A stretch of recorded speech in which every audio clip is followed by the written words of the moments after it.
Hello, welcome back to my channel. First, I want to talk about a recent update with Joynomi and Redd. I did talk about this on my Instagram and on my shorts, so if you've already seen this, and you can skip forward a minute.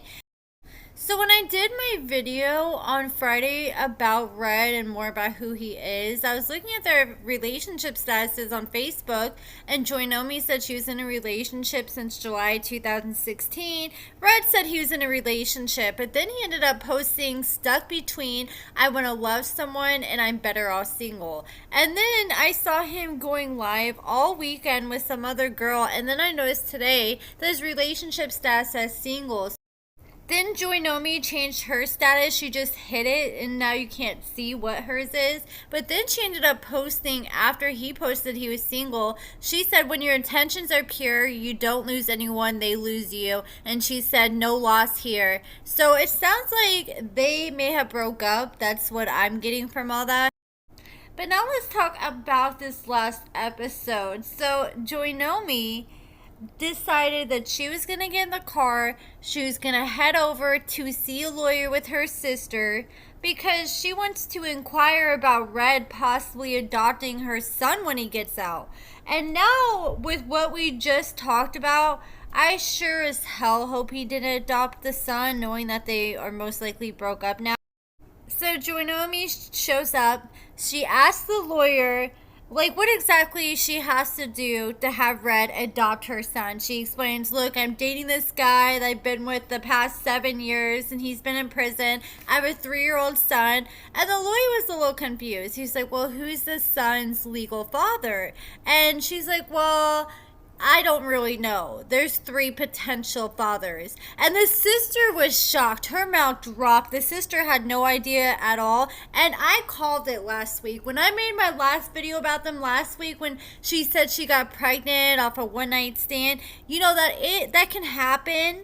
But the chances of you getting pregnant the first time, I was even saying I think she's cheated more than that one time, and boom, we find out this week that was the case. And so the sister was shocked, and she was upset. She's like, why didn't you ever tell me this? And Joynomi said that she was embarrassed, and I guess she said that she was really going through it because when she first met Redd, he told her that he only had 4 or 5 years, but he kept getting in trouble, so he ended up having to serve his full 10-year sentence.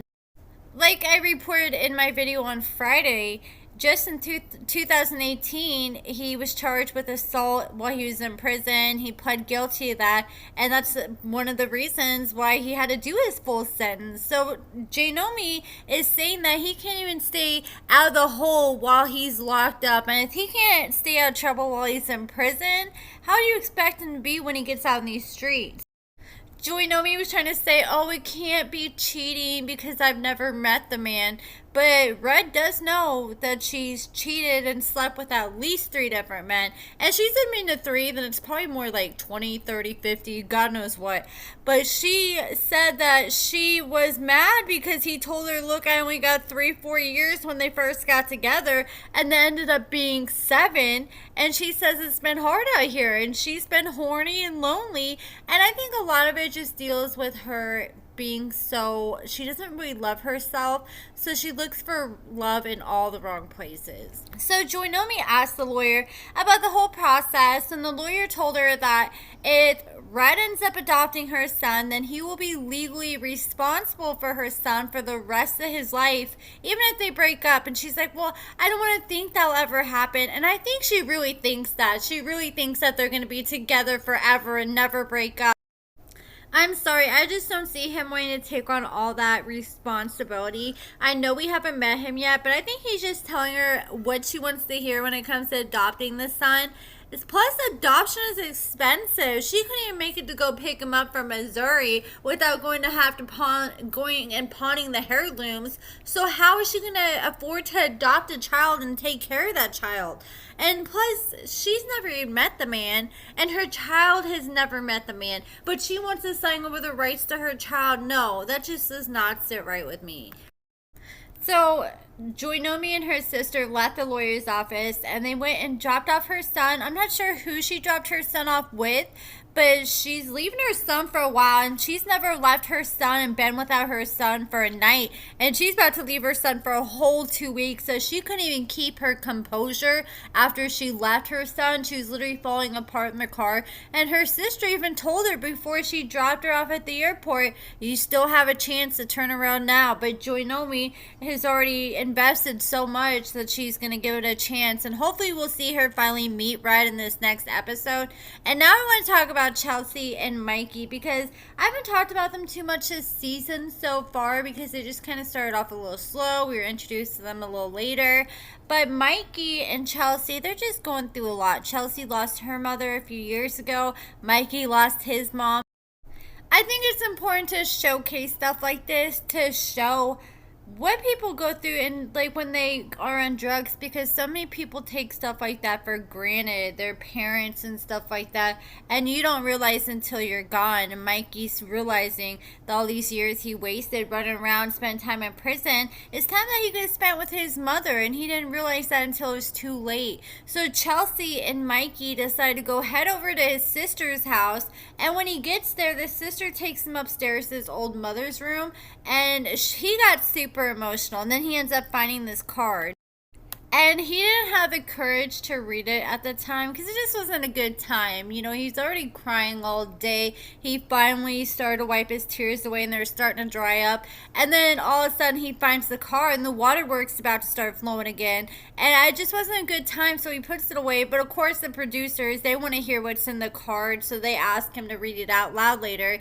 and he was just breaking down reading the card. I hope he holds on to that card and puts it in his scrapbook and never loses it. But he wanted to sleep in his mother's bed with Chelsea, and I just think that is super weird, especially if you're so upset. I wouldn't want to be around that, where everywhere you look you're reminded of it, especially if you're trying to get intimate. You know, you just got out of prison. You know, he keeps talking about how he wants to have fun with this girl. You know, especially if you're getting intimate, you know, you're just getting into it. You're almost there. And then you look up and you're just reminded of your mom. It's already been enough of a roller coaster ride. He's already grieved enough. He needs to take a break for a moment, have some balance. So I don't blame Chelsea for not wanting to sleep there, because it's a constant like shadow hanging over your head and just a constant reminder every single where you look. So I don't blame Chelsea for not wanting to sleep there, and they ended up leaving and going to a hotel. But this man thinks he's about to get him some. He's excited, he's hyped, and Chelsea has obviously led this man on while he's in prison to think that when he gets out, he's going to get him some. But she keeps saying, you know, little does Mikey know that I don't plan on being intimate because we have our whole relationship and plenty of time. But I'm sorry, I feel like this was a conversation she should have had with the man before he got out of prison. But instead, I feel like she's going to wait till after he's kicking out the camera crew and he's got his pants off and he's rubbing against her to let him know and he's all ready to go. And that's just not the way to go about it. But overall, I really like Chelsea and Mikey so far. I think they're absolutely adorable and they make sense together. And they've both been through some pretty traumatic things these past few years, and they can really relate to their struggles they've had. And I think they're really perfect for each other so far. You know, it's still early on the season, but so far I like them. And you can tell they're both really feeling each other. But that's it for this video, guys. Let me know what you guys think in the comments below. Check out my lashes and cosmetics at AccordingtoAmber.com. There are select lashes that are now 30% off. So check that if you're interested. Give this video a thumbs up, subscribe, and thank you so much for watching.